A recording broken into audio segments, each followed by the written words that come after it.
وہ عورت ایک قبر پہ بیٹھی رو رہی تھی۔ اس کے سر پر دوپٹہ نہیں تھا، بال اتنے ملگجے سے تھے جیسے برسوں سے نہیں دھوئے۔ اس کے آنسو مسلسل بہہ رہے تھے، کبھی کبھی سسکی کی آہٹ بھی ابھرتی تھی، مگر زبان سے کسی قسم کا کوئی لفظ ادا نہ ہو رہا تھا۔ اس عورت کا نام ناہید امتیاز تھا۔ ناہید امتیاز کا شوہر کچھ سال قبل فوت ہو گیا تھا۔ شوہر کے انتقال کے 1.5 سال بعد ناہید نے اپنی بیٹی میرا امتیاز کی شادی کر دی تھی، مگر جب میرا امتیاز بہت عرصے تک بھی اولاد کو جنم نہ دے سکی تو میرا امتیاز کے سسرال والوں نے میرا امتیاز پر بانجھ ہونے کے الزام لگانا شروع کر دیے۔ جب میرا امتیاز نے ان کو سمجھانا چاہا کہ اولاد مرد کے نصیب سے ہوتی ہے، عورت کے نہیں، تو میرا امتیاز کا شوہر ہتے سے اکھڑ گیا اور میرا امتیاز کو یہ کہہ کر پیٹنا شروع کر دیا کہ تم مجھے نامرد کہہ رہی ہے۔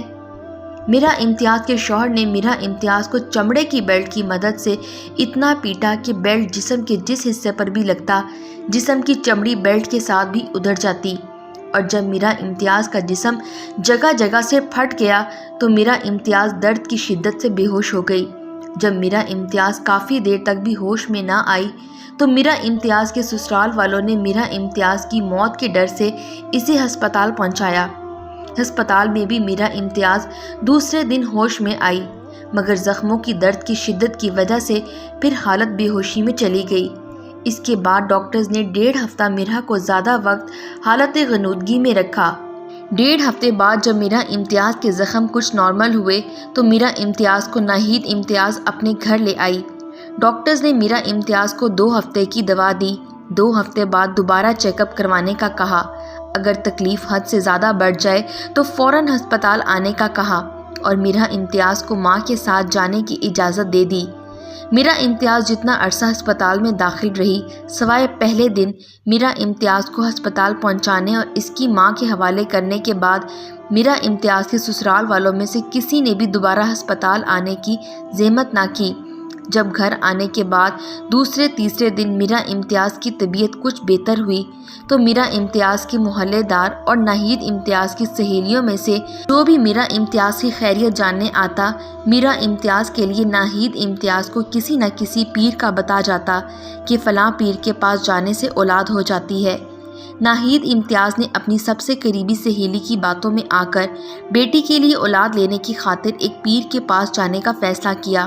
جب ناہید امتیاز اس پیر کے پاس پہنچی تو پیر صاحب نے باتوں باتوں میں ناہید امتیاز سے اس کے سارے حالات معلوم کر لیے اور اچھی طرح تسلی کر لی کہ ان عورتوں کے پیچھے کوئی بھی محرم مرد موجود نہیں، تو پیر صاحب کی شیطانی ہوس جاگ گئی۔ پیر صاحب نے ناہید امتیاز کو بتایا کہ تمہاری بیٹی پر جادو ہے، اس کو یہاں 2 دن اور 2 راتیں اکیلے چلہ کاٹنا پڑے گا تو پھر اس کی بندش ٹوٹے گی، اس کے بعد اس کی نصیب میں اولاد لکھ دی جائے گی۔ ناہید امتیاز اپنی کم عقلی کی وجہ سے پیر کی باتوں میں آ گئی اور گھر آ کے میرا امتیاز کو پیر صاحب کے پاس دعا کرانے کے لیے لے چلنے پر مجبور کرنے لگی، مگر میرا امتیاز انکار کرتی رہی، اور اس بات پر میرا امتیاز کی ماں ناہید امتیاز نے ناراض ہو کر میرا امتیاز کو بد دعائیں دینا شروع کر دی۔ میرا امتیاز جو پہلے ہی زندگی کے ستم سہتے سہتے آدھی مر چکی تھی، ماں کی بد دعائیں سن کر رونے لگی اور ماں کو پیار سے سمجھانے لگی کہ ماں، اللہ پاک عورت کو غیر محرم مردوں سے دور رہنے اور پردہ کرنے کے لیے کتنی احکامات دیتا ہے، اور بتانے لگی پیروں کے پاس اولاد یا رزق وغیرہ لینے کی نیت سے جانا تو شرک ہے۔ مگر میرا امتیاز کی ماں ناہید امتیاز نے میرا امتیاز کی باتوں کو نہ مانا اور میرا امتیاز کو پیر صاحب کے پاس لے جانے پر بضد رہی، تو ماں کی بد دعاؤں سے ڈر کر میرا امتیاز پیر صاحب کے پاس جانے پر راضی ہو گئی۔ جب ناہید امتیاز میرا امتیاز کو لے کر پیر صاحب کے پاس پہنچی تو پیر صاحب نے انتہائی جلالی لہجے میں ناہید امتیاز کو واپس جانے کا حکم دے دیا اور میرا امتیاز کو کمرے میں بند کر دیا۔ میرا امتیاز روتے ہوئے اپنی ماں ناہید امتیاز سے التجائیں کرتی رہی کہ مجھے یہاں اکیلے چھوڑ کے نہ جانا، مگر ناہید امتیاز نے اپنی کم عقلی کی وجہ سے پیر صاحب کی بات مانتے ہوئے میرا امتیاز کو وہیں چھوڑا اور خود واپس اپنے گھر آ گئی۔ وہاں جعلی پیر صاحب یتیم و بے سہارا میرا امتیاز کو 2 دن تک رسیوں کی مدد سے باندھ کر مرید نما نشائیوں کے ساتھ مل کر زیادتی کا نشانہ بناتا رہا۔ میرا امتیاز ان پیر صاحب کو واسطے اور بددعائیں دیتی رہی، مگر پیر صاحب پر شیطان سوار تھا، وہ باز نہ آئے۔ 2 دن تک کئی بار میرا امتیاز کو جنسی اتصال کرنے کے بعد میرا امتیاز کی ماں کے پہنچنے سے قبل جس کمرے میں میرا امتیاز قید تھی، اس کمرے کو آگ لگا دی۔ جب ناہید امتیاز وہاں پہنچی تو اس کی بیٹی میرا امتیاز جعلی پیر صاحب اور ان کے مریدوں کی 2 دن تک وحشت سہنے کے بعد جل کر کوئلہ ہو چکی تھی۔ پیر صاحب نے ناہید امتیاز کو بتایا اس کی بیٹی پر اتنا شدید جادو تھا کہ کاٹ کے دوران ہی میرا امتیاز کے حجرے میں آگ لگ گئی۔ میرا امتیاز سمیت سب کچھ جل کر بھسم ہو گیا۔ اگر میرا امتیاز یہاں نہ آتی تو شاید اپنے ساتھ اور بھی کئی لوگوں کی موت کی وجہ بنتی۔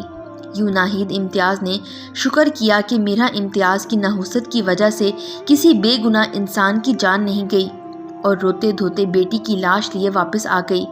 بہت دنوں بعد ناہید امتیاز کو پتہ چلا کہ جعلی پیر صاحب کو پولیس نے پکڑ لیا ہے، اور اس نے میرا امتیاز سمیت 3 اور بے سہارا بچیوں کو اپنی ہوس کا نشانہ بنا کے جلا کر قتل کرنے کا اعتراف کر لیا ہے۔ یہ خبر سننے کے بعد ناہید امتیاز کے سامنے میرا امتیاز کی منتیں اور باتیں گھومنے لگیں۔ ناہید امتیاز جلد ہی ذہنی توازن کھو بیٹھی۔ ناہید امتیاز یہاں سارا دن میرا امتیاز کی قبر پر بیٹھے آنسو بہاتی رہتی ہے۔ کئی بار رات کو 12-1 بجے 2 بجے یہاں میرا امتیاز کی قبر پہ آ جاتی ہے۔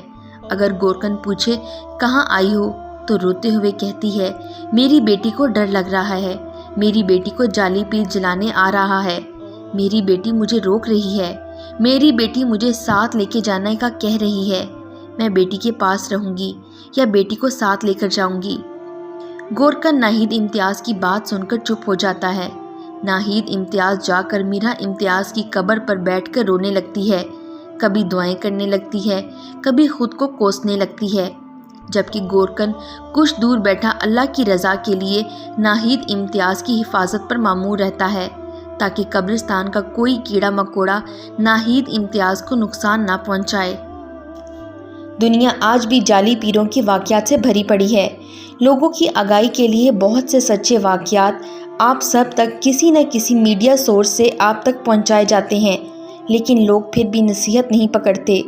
خدارا آنکھیں کھولیں اور اپنی عورتوں اور بہنوں سے بات کریں اور ان کو ان کاموں سے باز رکھیں، کیونکہ عورتوں کی ریشو پیروں کے پاس جانے کی مردوں کی نسبت سے زیادہ ہے۔ قرآن کو ترجمے سے پڑھیں، کیونکہ ہر بیماری اور ہر مشکل کا علاج قرآن پاک میں موجود ہے۔ اس ویڈیو کو زیادہ سے زیادہ شیئر کریں تاکہ مزید زندگیاں تباہ ہونے سے بچ سکیں۔